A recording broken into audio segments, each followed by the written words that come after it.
તો જય માતાજી મારા કલેજાઓ। તો રેવન્યુ તલાટીનો કોલ લેટર આવી ગયો છે। તો મારા કલેજાઓ આ કોલ લેટરને ડાઉનલોડ કઈ રીતે કરવાનું ઘણા લોકોને આવડતું નથી, એના માટે હું આજે વિડીયો બનાવું છું। તો મારા કલેજાઓ વિડીયોને છેલ્લે સુધી જોજો અને જોઈ લેજો કે કઈ રીતે કોલ લેટરને ડાઉનલોડ કરવાનો। તો મારા કલેજાઓ સૌથી પહેલા તમારે ગૂગલમાં આવવાનું છે અને ગૂગલમાં આવીને શું સર્ચ કરવાનું છે, Ojas Gujarat government in call letter 2025। એટલે મારા કલેજાઓ આ સર્ચ કરશો એટલે તમને સૌથી પહેલા ઉપર ઓજાસ ગુજરાતની વેબસાઇટ દેખાશે અને મારા કલેજાઓ અહીંયા લખ્યું છે કોલ લેટર ડાઉનલોડ ઓજાસ। તો સીધા અહીંયા ક્લિક કરવાનું છે મારા કલેજાઓ।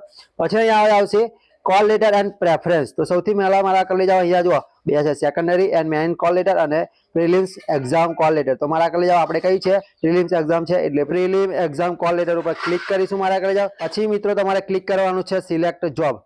એના ઉપર ક્લિક જેવું કરશો એટલે અહીંયા આવશે રેવન્યુ તલાટી ક્લાસ 3, મતલબ કે એક જ જે એક્ઝામ છે એનો કોલ લેટર અત્યારે ડાઉનલોડ કરી શકાય છે, જે રેવન્યુ તલાટી છે। તો પછી મારા કલેજાઓ નીચે છે કન્ફર્મેશન નંબર। તમે જ્યારે બી ફોર્મ ભર્યો છે ત્યારે તમારે એક કન્ફર્મેશન નંબર આવ્યો છે, એ કન્ફર્મેશન નંબરમાં નાખી દેવાનો છે।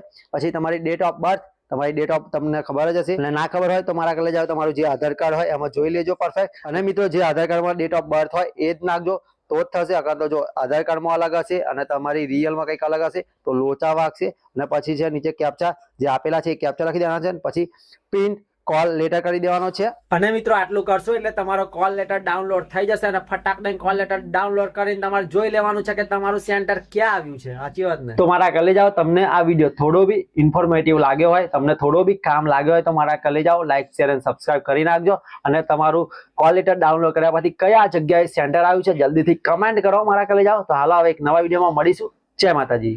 Big thank you for being here. बहुत बहुत धन्यवाद।